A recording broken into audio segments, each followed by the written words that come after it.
नमस्कार. जर आज अचानक तुम्हाला कोणी विचारलं, मृत्यूनंतर नक्की काय होतं? आपण कुठे जातो? आपली आत्मा कुठे जाते? आपल्याला आपल्या घरच्यांचा आवाज ऐकू येतो का? आणि सर्वात महत्त्वाचं, स्वर्ग आणि नरक खरंच असतात का? हिंदू धर्मातील अत्यंत रहस्यमय ग्रंथ गरुड पुराण या सगळ्या प्रश्नांची उत्तरे देतो. या ग्रंथात मृत्यूच्या क्षणापासून ते आत्म्याच्या पुढील जन्मापर्यंतचा संपूर्ण प्रवास सांगितला आहे. आणि आजचा हा व्हिडिओ तुम्ही शेवटपर्यंत पाहिला तर तुम्हाला कदाचित आयुष्याकडे पाहण्याचा दृष्टिकोनच बदलून जाईल. पण त्याआधी एक छोटी विनंती. जर तुम्हाला असे आध्यात्मिक आणि रहस्यमय विषय आवडत असतील तर आत्ताच कॉमेंटमध्ये ओम लिहा. चला तर मग जाणून घेऊया गरुड पुराणानुसार मृत्यूनंतर आत्म्यासोबत काय घडते. गरुड पुराण सांगते, जेव्हा एखाद्या व्यक्तीचा मृत्यू जवळ येतो तेव्हा त्या व्यक्तीला काही विचित्र अनुभव येऊ लागतात.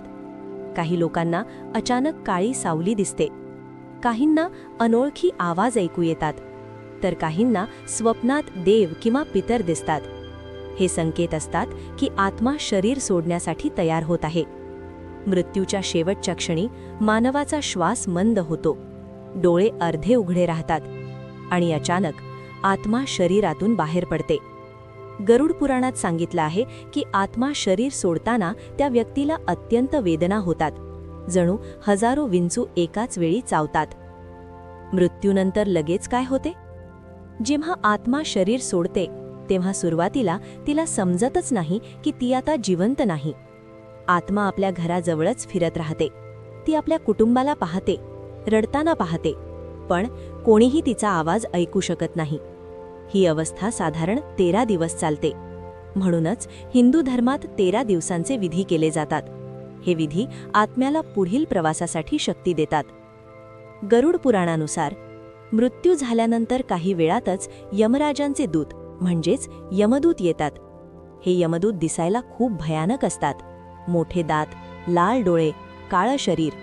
जे लोक आयुष्यात पाप करतात त्यांना हे यमदूत ओढत ओढत घेऊन जातात, पण जे लोक पुण्यवान असतात त्यांना देवदूत घेऊन जातात. गरुड पुराणानुसार मृत्यूनंतर आत्म्याला यमलोकापर्यंत पोहोचण्यासाठी 47 दिवस लागतात.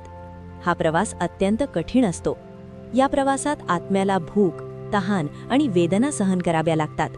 म्हणूनच श्राद्ध आणि पिंडदान केल्याने त्या आत्म्याला ऊर्जा मिळते. या प्रवासात आत्म्याला एक भयानक नदी पार करावी लागते. तिला म्हणतात वैतरणी नदी. ही नदी रक्त, घाण आणि जळत्या अग्नीने भरलेली असते. जे लोक आयुष्यात दान धर्म करतात त्यांना ही नदी सहज पार करता येते, पण जे पापी असतात त्यांना या नदीत अत्यंत यातना सहन कराव्या लागतात. चित्रगुप्ताचा हिशोब. यानंतर आत्मा पोहोचते यमराजांच्या दरबारात. इथे बसलेले असतात चित्रगुप्त. चित्रगुप्ताकडे प्रत्येक मनुष्याच्या आयुष्याचा हिशोब असतो. तुम्ही आयुष्यात केलेले प्रत्येक चांगले काम, प्रत्येक पाप सगळं इथे नोंदलेलं असतं. यानंतर ठरवलं जातं आत्म्याला स्वर्ग मिळणार की नरक. नरकातील शिक्षा. गरुड पुराणात नरकाचे 28 प्रकार सांगितले आहेत. उदाहरणार्थ, जे लोक खोटं बोलतात त्यांना जळत्या लोखंडावर चालायला लावतात. जे लोक चोरी करतात त्यांना अत्यंत कठोर शिक्षा दिली जाते. ही शिक्षा आत्म्याला त्याच्या कर्मानुसार दिली जाते. पण जे लोक आयुष्यात दान, पुण्य, धर्म करतात त्यांना मिळतो स्वर्ग. स्वर्गात दुःख नसतं, भूक नसते, वेदना नसतात. तिथे फक्त आनंद आणि शांती असते. गरुड पुराण सांगते नरक किंवा स्वर्गातील वेळ संपल्यानंतर आत्मा पुन्हा पृथ्वीवर जन्म घेते. तो जन्म ठरतो आपल्या कर्मांवर. जर कर्म चांगले असतील तर चांगल्या घरात जन्म मिळतो. जर कर्म वाईट असतील तर कठीण जीवन मिळते. म्हणूनच गरुड पुराण एक मोठा संदेश देते. आपण या पृथ्वीवर फक्त काही वर्षांसाठी आलो आहोत, पण आपल्या कर्मांचा परिणाम पुढच्या जन्मांवर होतो. म्हणून सत्कर्म करा, दान करा आणि धर्माने जगा.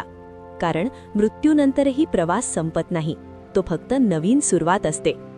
जर तुम्ही इथपर्यंत व्हिडिओ पाहिला असेल तर कॉमेंटमध्ये लिहा ओम नमः शिवाय.